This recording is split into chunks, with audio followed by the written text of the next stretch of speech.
사랑하는 주님, 저희들에게 이 아름답고 이 행복한 예배를 주신 것을 감사합니다. 주님은 어찌 그렇게 아름다운 분이신지요. 주님의 그 아름다운 영광으로 이곳을 가득하게 하시옵소서. 주의 영으로 이곳을 감동케 하여 주시옵소서. 주님, 우리 모두에게 주님이 필요합니다. 주님이 만나 주시고 한 분 한 분을 그 눈에서 눈물을 닦아 주시고 아픔과 고통을 싸매 주시며 위로하여 주시고 마음의 눌림과 매임과 아픔과 슬픔을 다 거두시옵소서. 이 예배가 하나님의 나라가 되게 하여 주시며 오직 당신의 영으로 임하시옵소서. 우리 안에서 말씀하여 주시기를 원합니다. 그 말씀이 우리 자신의 신앙이 되고 삶이 되게 하여 주시옵소서. 특히 오늘은 이곳을 주의 부활의 영으로 충만케 하여 주셔서 우리 모두를 부활의 영광의 세계로 이끌어 주시기를 원합니다. 지금 올려드리는 이 찬양을 기뻐 받으시고 그대로 임하시옵소서. 예수 그리스도 이름으로 기도하였습니다. 아멘.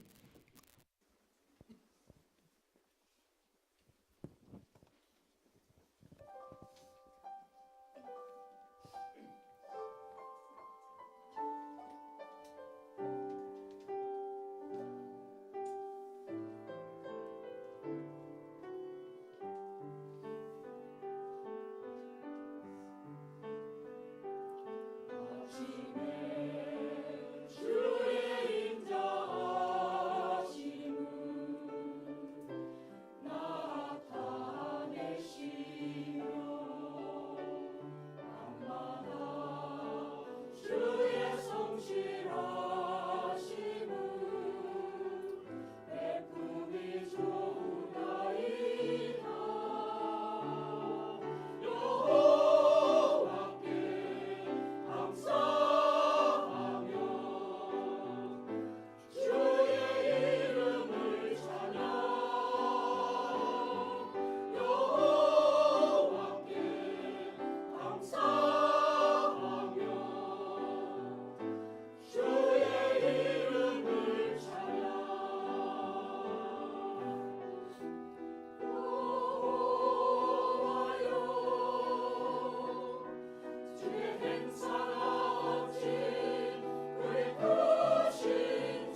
아멘.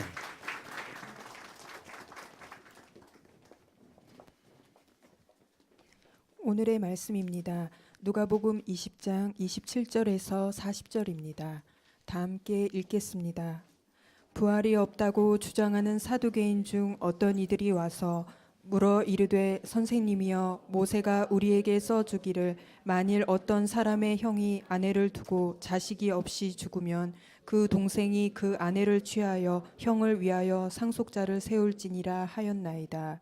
그런데 칠형제가 있었는데 마지가 아내를 취하였다가 자식이 없이 죽고 그 둘째와 셋째가 그를 취하고 일곱이 다 그와 같이 자식이 없이 죽고 그 후에 여자도 죽었나이다.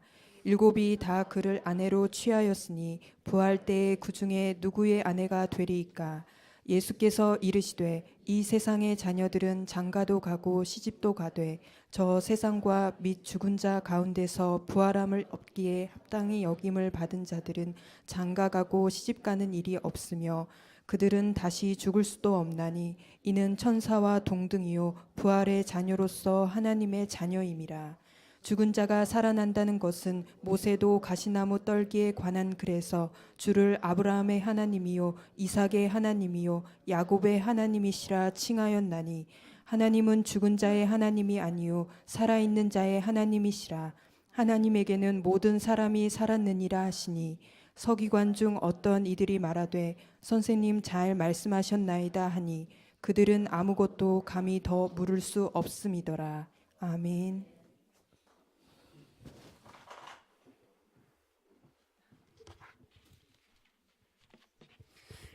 오늘 찬양 참 좋았죠? 예. 한 달 동안 그 연습하느라고 죽자 사자 했죠? 예. 우리 격려의 박수를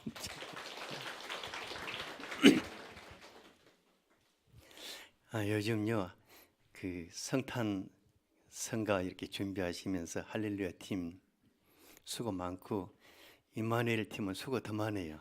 왜냐하면 안 되는 거 달라니까 너무 어렵거든요. 잘할 수 있도록 여러분들 다시 한번 격려의 박수.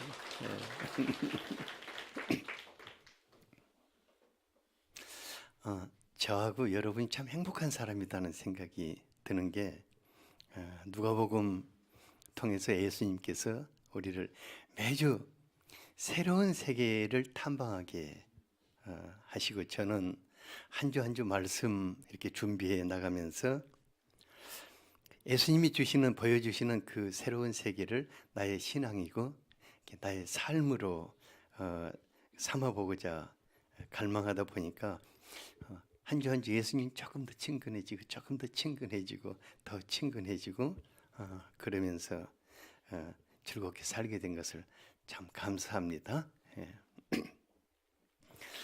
오늘은 특히 부활의 날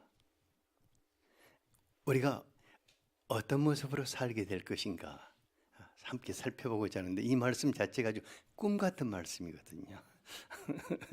너무 꿈 같은 말씀이라 이쪽 팀들은 제 양반이 오늘 왜 저런 말씀을 하시나 이제 그렇게 생각하기 쉽고 저기 또 시니어 그룹들은 맞아 그 말이 맞아 이렇게 할 수도 있고 그래서 꿈 같은 말씀을 꿈 깨고 듣도록 하기를 바랍니다. 왜냐하면 이게 다 여러분들의 것이니까. 예수님 시대에 세계의 종파가 그 종교계를 장악하고 있었는데 사두개파와 바리새파와 에세네파였어요. 여러분들이 이게 바리새인들 잘 알잖아요. 그 바리새파는 군중들 속으로 이렇게 들어가 가지고 거기에 세력을 형성했었고 에스네파는 세례 요한과 같이 광야나 저 사막에 나가서 수도 생활을 주로 했었는데, 오늘 주인공인 사두개파는 세속주의자들로서 부패한 헤롯 정권과 이제 야합을 해서 주로 성전을 중심한 종교적인 특권을 장악하고 거의 대부분의 대제사장들이 사두개파에 속했습니다. 그런 사두개인 몇 사람이 예수님께 와가지고 부활의 부당성을 주장하는 논쟁을 벌였어요. 그래서 예수님을 공경에 빠뜨리고자 했습니다. 이스라엘의 결혼 제도 속에는 형님이 자식을 낳지 못하고 죽으면은 그 동생이 형수에게 장가를 들여서 대를 잇도록 하는 법이 있었습니다. 이게 율법으로 정해져 있었습니다. 그런데 어떤 가정에 칠형제가 있었어요. 근데 마치 결혼을 했는데 자식이 없이 죽자 둘째가 형수에게 들어가서 장가를 들여서 살았는데 그 역시 또 자식이 없이 죽어버렸어요. 근데 어쩐 일인지 셋째, 넷째, 다섯째, 여섯째, 일곱째가 다 한 여자에게 결혼을 해서 자식이 없이 다 죽어버리고 만 거예요. 그러니까 한 여자가 7 형제를 남편으로 맞이하고 7번 결혼하고 7번 장례식을 치렀으니 그 여자의 삶이 어땠을까? 얼마나 사람들이 그녀를 남편 잡아먹는 여자라고 손가락질했을까? 그 여자는 죄 없이 쏙이 타서 그냥 죽어버렸어요. 사두개인 예수님께 7이 다 한 여자를 아내로 취하였는데 부활의 때에 그 중에 누구의 아내가 되리까? 그러니까 사두개인들이 정말 기가 막힌 것이 어떻게 이런 한 여름밤에 전설 따라 삼천리에서나 나올 법한 이런 정말 뭔 회기망측한 이야기를 꾸며서 예수님을 코너에 몰고자 한 거예요. 부활이 없다고 생각하는 이러한 사람들은 이런 것밖에 안 나오는구나 이런 생각이 들기도 합니다. 예수님 어리석은 논쟁을 벌이려는 사두개인들에게 말려들지 않고 보니까 그 주변에 정말 많은 사람들이 있었어요. 그 사두개인 얘기를 다 듣고 있는 거예요. 그래서 예수님 이번 기회에 이 사람들에게 부활의 소망을 심어줘야겠다 하고 부활의 날에는 어떻게 살게 될 것인가를 말씀해 주셨습니다. 우리도 부활의 날에는 어떤 모습으로 살게 될 것인가 꿈 같은 얘기를 한번 같이 들어보죠. 옆에 분에게 부활의 날이 중요합니다. 알고 기대합시다. 네, 부활의 날에는 영광스러운 모습으로 살게 됩니다. 34, 35절을 같이 한번 읽어보죠. 시작. 예수께서 이르시되 이 세상의 자녀들은 장가도 가고 시집도 가되 저 세상과 및 죽은 자 가운데서 부활함을 얻기에 합당한 여김을 받은 자들은 장가가고 시집가는 일이 없으며 만약에 부활이 이 세상에서의 삶의 연장이라면은 심각한 문제가 생길 것 같아요. 7 형제가 한 아내를 가운데 두고 이제 격투를 해야 합니다. 근데 그분들뿐만 아니라 이 땅에서 한 맺혀서 살던 사람들이 그 부활의 날, 그 풀지 못한 한을 풀고자 난투극을 벌림으로 그 세계는 정말 그야말로 살벌하고 소란할 것입니다. 그래서 사두개인들은 부활은 없어야 합니다. 이렇게 지금 주장하고 싶었던 거예요. 하지만 부활의 날에는 육신의 삶의 연장이 아니기 때문에 크게 염려할 필요가 없습니다. 우리 시대에 노총과 노처녀들의 결혼 문제가 아주 심각합니다. 그런데 부활의 날에는 시집 가는 것도 없고 장가 드는 것도 없기 때문에 결혼 문제로부터 완전히 해방되게 됩니다. 결혼 안 한 분들 처음 결혼 문제로부터 자유하는 거예요. 예. 빨리 부활 오면 좋겠어요. 어떤 분들은 또 그래. 저 세상에 가가지고 저 못된 남편 저 보기 싫은 내가 어떻게 그 세상에 가겠냐고 그래. 거기서 만날 건데. 또 어떤 사람들은 그 독한 시어머니 만날 거 무슨 못 가겠다고. 야, 그 며느리 거기서 또 만나면 큰일이다고 이렇게.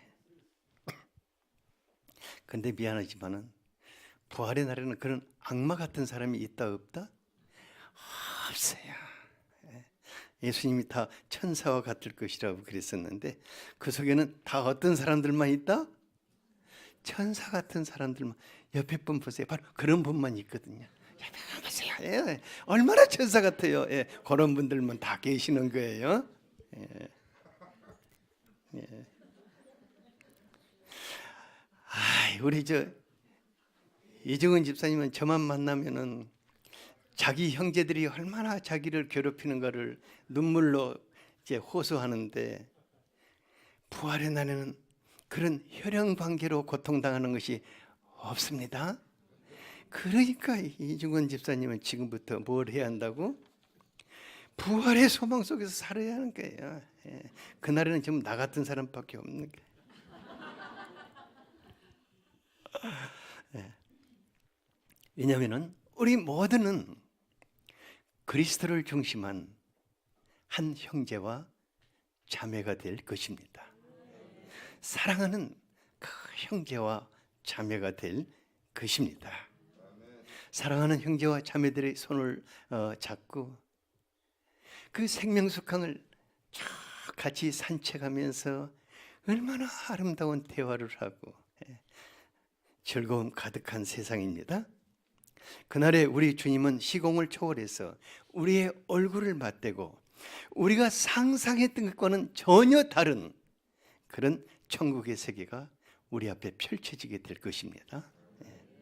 계시록 21장 1절에서 4절을 보면 우리가 거하게 될 새로운 세상에 들어갈 때 지금까지 살던 이 세상이 없어져 버렸다고 말하고 있습니다. 그러니까 이 세상을 기초해서 생각하는 그 나라는 있다 없다? 없다. 예, 없습니다. 하나님께서 사랑하는 자녀들을 위해서 예비하신 거룩한 성 새 예루살렘은 신부가 신랑을 위해서 단장한 웨딩 드레스를 입고 오는 신부와 같이 아름답다고 하였습니다.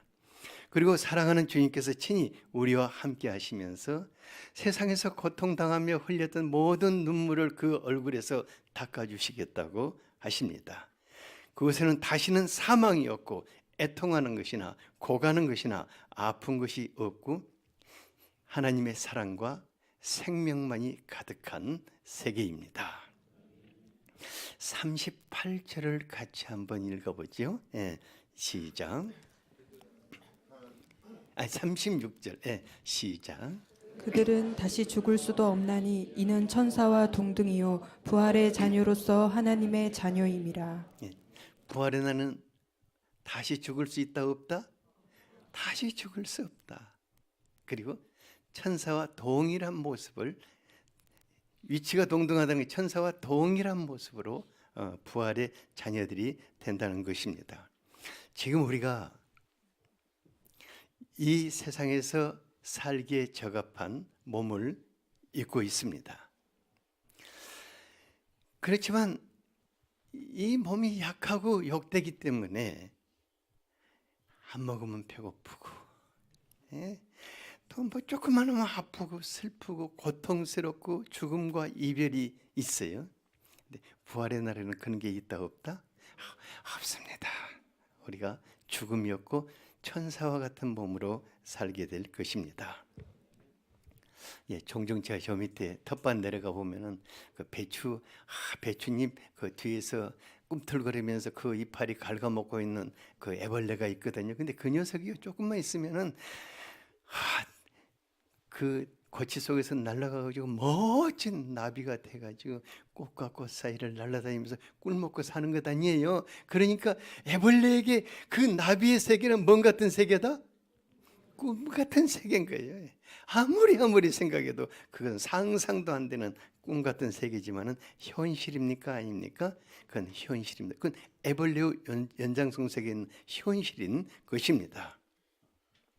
지금 우리도 부활의 자녀로서 삶을 아무리 생각해봐도 그것은 상상할 수 없지만은 그 세계는 현실로 우리에게 다가오고 있습니다. 고린도전서 15장 40절에서 44절에 보면은 그 세계를 조금은 들여다볼 수 있도록 기록되어 있어요. 하늘에 속한 형체도 있고 땅에 속한 형체도 있습니다. 하늘에 속한 자가 가지고 있는 영광이 따로 있고 땅에 속해 있는 사람들이 가지고 있는 영광이 따로 있습니다. 부활의 날에는 죽고 썩어 없어진 육신을 벗어버릴 것입니다. 다시는 죽지 않는 몸을 입게 될 것입니다. 욕된 몸을 벗어버릴 것입니다. 그리고 주인과 같은 영광스러운 몸을 입게 될 것입니다. 저는 여행을 좀 자유롭게 다녀봤으면 좋겠어요. 근데 그게 좀 어렵기 때문에 대신 여행 프로그램을 즐겨보거든요. 하루 일주일이면 여러 나라를 제가 돌고 다닙니다. 어떤 나라는 어떤 때는 뭐 멕시코도 가고 아르헨틴도 가고 저쪽에 어제는 이제 저쪽 아프리카 지방 그쪽으로 이제 쭉 한번 여행 좀 했었어요.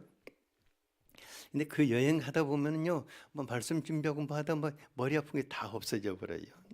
그런데 부활의 날에는 제가 육신의 제한을 받지 않기 때문에 마치 영화에서 광속의 세계를 여행하는 것 같이 시공을 초월해서 아주 자유롭게 움직이는 신령한 몸을 입게 될 것입니다.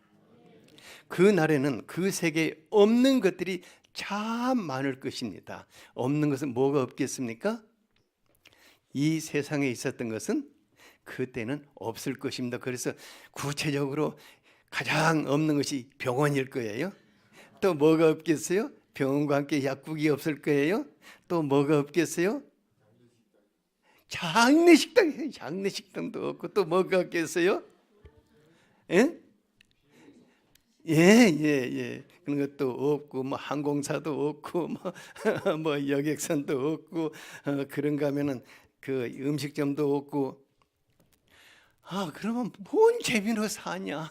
난 안 갈란다 이렇게 생각하기 쉽지만은 우리는 신령한 몸과 영광스러운 옷을 입고 진짜 신령한 음식을 먹고 살 것입니다. 그리고 계시록 그에 보면은 주님이 우리를 위해서 예비하신 처소는 하늘 궁전같이 정말 아름다운 곳입니다.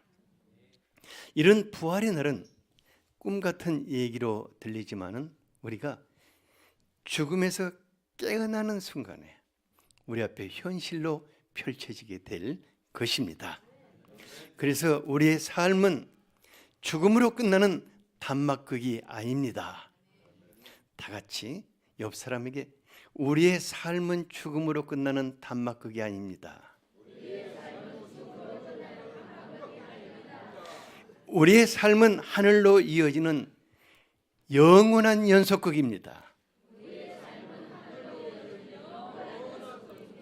여러분 이거 믿습니까? 우리의 삶은 결코 이 땅에서 끝나는 단막극이 아닙니다. 영원한 하늘로 연결되는 연속극인 것입니다.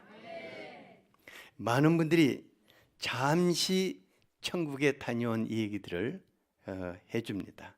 얘기 들어보면 참 재밌더라고요. 하늘에 가니까 꽃동산이 이 세계는 뭐 볼 수 없는 아름다운 꽃동산이 있고 순황금길이 있고 또 자신들만을 위해서 예비한 그 작은 맨션이 있고 많이 이렇게 들어보면은 근데 다 들어보면은 그분들의 마음에 한이 맺혔던 것들을 다 거기서 풀어주시는 것 같아요. 그래서 내 속으로 그래요. 주님도 정말 주님도 재치 있는 분이시구나. 그래서 평생 그 생각하면서 오도록 하시는 것 같아요. 제가 이제 어느 날 기도하다가 성령의 이끌리심을 받아서 하나님의 영광의 보좌로 이렇게 쫙 이끌려 들어간 적이 있었어요. 그런데 가서 보니까 그분의 보좌가 형용할 수 없을 정도로 아름다운 빛이 끊임없이 그분의 보좌에서 그 빛이 이렇게 뿜어 나오는데 그 빛의 색깔을 이렇게 어떻게 표현할 수 없는 빛이었습니다. 그리고 그 빛이 신기하게 저에게 다가올 때는 정말 따뜻한 사랑으로 바뀌고 아름다운 음악으로 바뀌어서 이렇게 흘러 들어오는 것을 보았습니다. 그리고 그분을 향해서 제가 뭐라고 말하고 했었는데 그분이 또 아주 다정하게 대답해 주는 것도 보았는데 진짜 오고 싶은 마음이 조금도 없었어요. 그런데 왜 그런 것을 보여주셨을까? 제가 특별해서가 아니라 오랜 세월 시련의 골짜기를 가야 할 저에게 넘어지지 않고 평생 주님 생각하면서 주님 나라 생각하고 살다가 오라고 이렇게 보여주신 것 같아요. 근데 우리 교회에서는요, 하나님 나라를 보신 분들이 꽤 많이 있어요. 그래서 여러분들도 안 보신 분들은 그냥 안 본 대로 살면 되고, 그냥 또 꼭 뭐 하면 주님 여러분들에게 보여주실 겁니다. 각자에게 맞게 보여주실 겁니다. 집이 없는 분은 맨션을 보여주실 거지고 다 이렇게 각자에게 맞게 보여주실 거예요. 부활의 날 우리는 하늘에 속한 모든 영광을 보게 될 것입니다. 그리고 누리게 될 것입니다.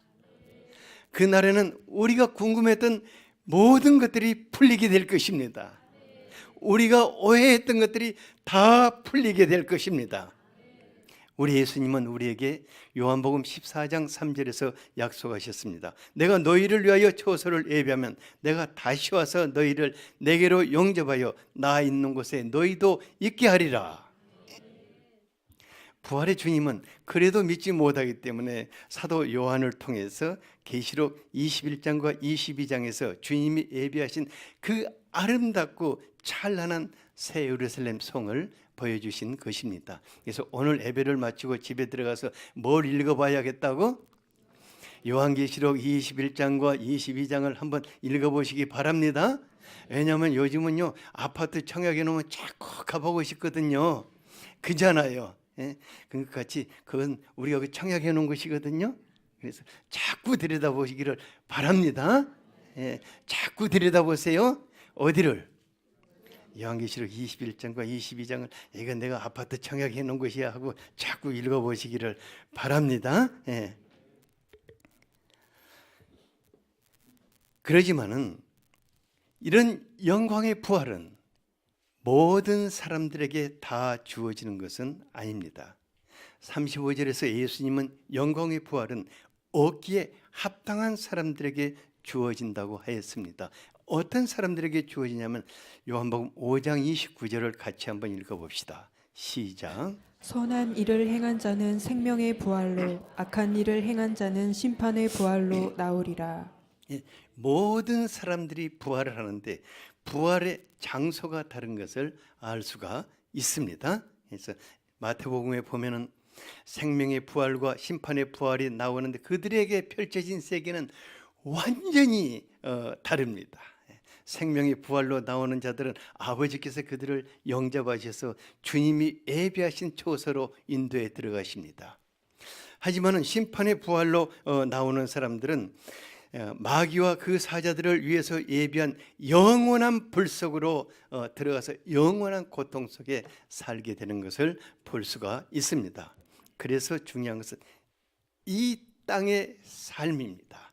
이 땅의 삶이 매우 중요합니다. 다시 한번 이 땅의 삶이 매우 중요합니다. 시편 39편 5절을 같이 한번 읽어보도록 하겠습니다. 시작. 주께서 나의 날을 한 뼘 길이만큼 되게 하시며 나의 일생이 주 앞에는 없는 것 같사오니 사람은 그가 든든히 서 있는 때에도 진실로 모두가 허사뿐이니이다. 여러분들의 사는 날이 얼마밖에 안 된다고요? 한 뼘이면 한 20cm 될 것입니다. 그러니까 길어봐야 조금 더 길고 짧아봐야 뭐 조금 더 짧은 이 정도의 길이고 아주 건강하게 서 있는 사람도 주 앞에서는 없는 것 같다고 그랬어요. 그러니까 한 뼘밖에 안 되는 우리 인생의 그 기간 동안에 어떻게 사는가, 이게 너무너무 중요한 것일 겁니다. 둘째로 우리는 하나님 안에서 모든 사람들이 살아있다고 예수님은 말씀하십니다. 37절에 보니까 죽은 자가 살아난다는 것은 모세도 가시나무 떨기에 관한 글에서 주를 아브라함의 하나님이요 이삭의 하나님이요 야곱의 하나님이었다고 칭하였나니라고 하였습니다. 그러니까 하나님이 자기 자신을 소개하실 때요, 나는 그 옛날, 그 까마득한 옛날에 있었던 아브라함의 하나님이었다. 그리고 그 아들 이삭의 하나님이었었다. 야곱의 하나님이었다. 이렇게 말씀하시지 않으셨습니다. 하나님은 현재형으로 나는 아브라함의 하나님이다. 나는 지금도 이삭의 하나님이다. 나는 지금도 야곱의 하나님이다. 그리고 지금 너의 하나님이다. 이렇게 말씀하시는 것입니다. 그러므로 예수님은 과거와 현재와 미래에 있게 될 모든 사람들에 대해서 하나님이 어떤 분이신가를 말해줍니다. 38절에 우리 큰 목소리로 한번 읽어보죠. 한번 이거 메시지로 여러분들이 저에게 한번 전해보세요. 시작. 하나님은 죽은 자의 하나님이 아니요 살아있는 자의 하나님이시라. 하나님에게는 모든 사람이 살았느니라 하시니. 다시 한번 여러분들이 이렇게 한번 목사님 잘 들으세요 하고 한번 외쳐보세요. 시작. 하나님은 죽은 자의 하나님이 아니요 살아있는 자의 하나님이시라. 하나님에게는 모든 사람이 살았느니라 하시니. 사람 편에서 볼 때 인류 역사는 태어나고 죽고 태어나고 죽는, 태어나서 그 다음에 죽음을 뭐 하나 남겨놓고 또 이것도 살다가 또 죽고 또 죽고 죽는, 이런, 이것이 인류 역사라고 이렇게 말할 수 있거든요. 그러니까 태어나서 뭐 하나 남겨놓고 또 죽고 또 태어나서 뭐 하나 남겨놓고 또 죽고 이렇게 해서 이것이 연결되어 있는 것을 역사라고 말할 수가 있습니다. 하지만 하나님 편에서는 뭐가 없습니까? 이 죽음이라는 것이 없습니다. 하나님 편은 전부 다 살고 하나님 편은 다 살아있는 사람인 것입니다. 그래서 계속해서 하나님 보면은 아브라함도 지금 살아있고 이삭도 살아있고 야곱도 살아있고 다 살아있는 거예요. 제가 이제 이번에 목요일날 산내 숲속에서 암치유 세미나에서 이제 예배를 인도해 드렸는데, 그곳에 보호자를 제외한 모든 분들이 병원 치료가 이미 이제 끝나버린, 그러니까 말기암 환우로서 죽음을 향해 가는 분들인 거예요. 다들 다 죽음을 향해서 가고 있는 분들인데, 그분들에게 그러니까 삶과 죽음의 문제는 너무 절박한 거예요. 그러니까 같이 내 살았는데 어느 날 가셔버리거든요. 너무 절박하고, 그분들에게서 가장 민감한 소식이 뭐냐면은, 어떤 분은 암 사형 선고 받고 몇 년 살았다. 이게 이제 그분들이 가장 아주 민감한 뉴스거리예요.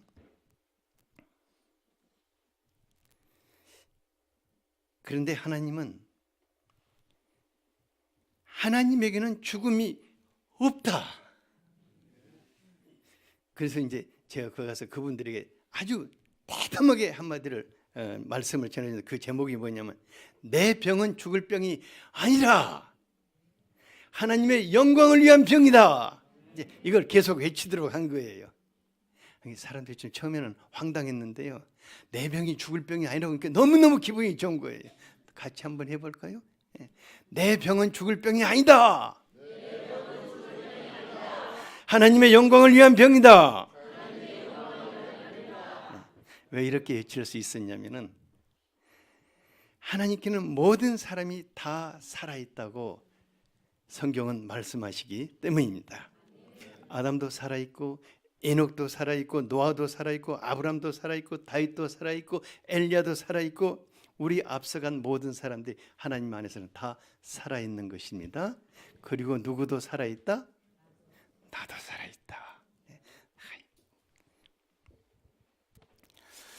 이제 예수님이요 이 사실을 제자들에게 가르쳐 주고자 내가 십자가에 죽고 부활해야 할 것이다. 아무래도 제자들이 그걸 믿어지질 않았어요. 그래서 마가복음 9장에 보면은 예수님이 제자들을 데리고 변화산으로 올라가서 잠시 부활의 몸으로 변화되는 것을 그들 앞에서 보여주셨습니다. 예수님 그때 변화되셨는데요.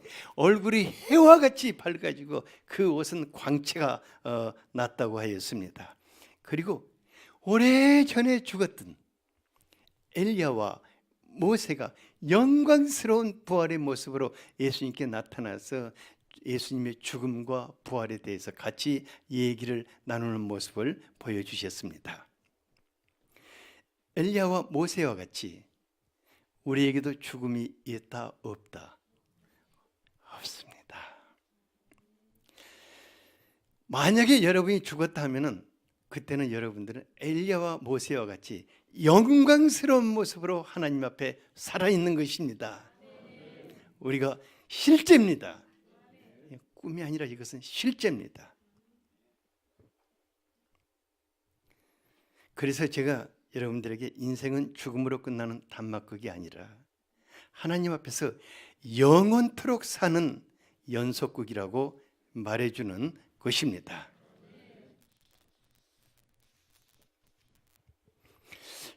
하나님은 죽은 자의 하나님이 아니고 살아있는 자들의 하나님이십니다. 그렇다면 우리가 죽은 자로 살아야 할 것인가? 정말 마음과 생각이 살아있는 자로 살아야 할 것인가? 결심해야 할 것입니다. 생각이 죽고 마음이 죽고 그냥 그 죽음에 사로잡혀서 비실비실 거리는 사람의 하나님은 아니십니다. 하나님은 생각이 살아있고 마음이 살아있고 살아계신 하나님을 붙잡고 살고자 하는 자들의 하나님이신 것입니다.